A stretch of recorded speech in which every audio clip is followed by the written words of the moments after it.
Ada 5 penyesalan orang di alam kubur. Satu diantaranya, ketika sudah dia gosok meninggal arwah, dia gosok matanya, dia buka, kata dia, saya di mana? Kau sudah meninggal, dah saat. Saya sudah mati. Iya. Ya Allah, hidupkan saya kembali. Hidupkan saya kembali ke dunia. Sekejap saja, kira-kira 1 menit lah kalau boleh. Ya Allah, kembalikan saya ke dunia. Untuk apa? Solat? Bukan. Puasa? Bukan. Haji? Bukan. Saya hanya ingin berkata, ya Allah, semua hartaku aku sedekahkan fisabilillah.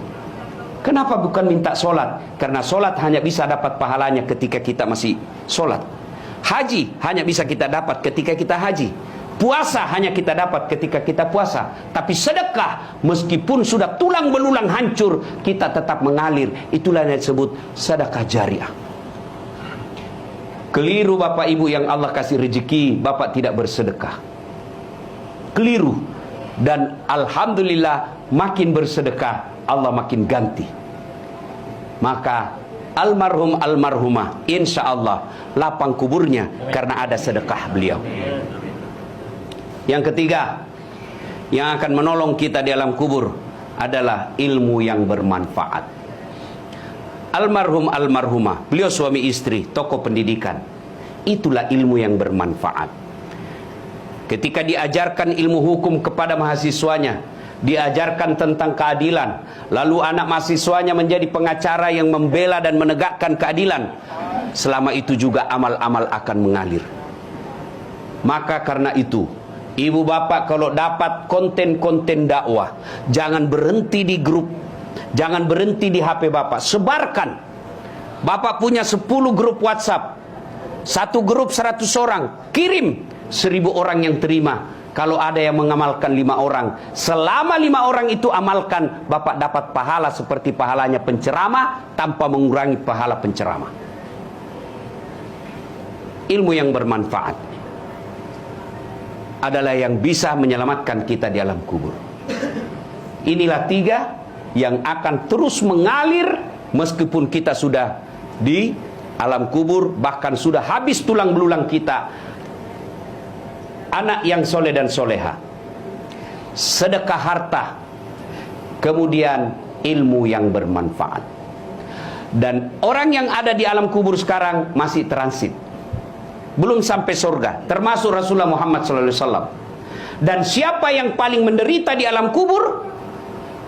Kata Nabi, orang yang paling menderita di alam kubur nanti adalah al-mutahawil bis sholah, yang menganggap enteng sholat. Saya mau tanya, bapak-bapak, kalau pergi merantau ke Sulawesi Selatan, ternyata bapak tidak nyaman di Sulawesi Selatan, ada pilihan? Ada? Ada. Balik lagi ke Jakarta. Saudara-saudara dari Jawa merantau ke Sumatera, ternyata di sana tidak bagus. Ada pilihan? Ada. Balik lagi ke Jawa. Mangan orang mangan, yang penting ngumpul. Iya.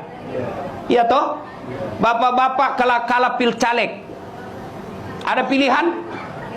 Kalah pilpres, ada pilihan? Ada. Tunggu lagi 5 tahun yang akan datang, kita tanding lagi. Ya. Tidak disenang sama gubernur, ada pilihan? Ada. Apa? Pensiun dini. Selesai urusan, biar ada di situ kita lewat. Bukan lagi gubernurku. Iya kan? Ibu-ibu, suami cerewet, suami kasar, ada pilihan bu? Ada. Pulangkan saja aku pada ibuku atau ayahku. Selesai. Ya, bapak-bapak punya istri cerewet, ngamuk aja kerjanya, nggak tahu menghargai suami. Ada pilihan? Ada. 2 pilihan. 1 tambah jadi 2. 2 cerai. Ada pilihan pak.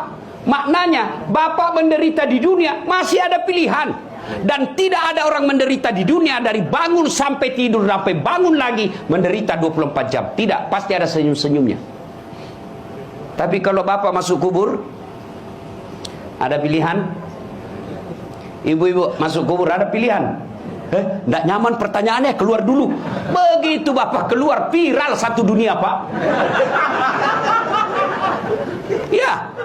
Dan siapa orang menderita di kubur? Al-mutahawil bis sholah, yang menganggap enteng sholat.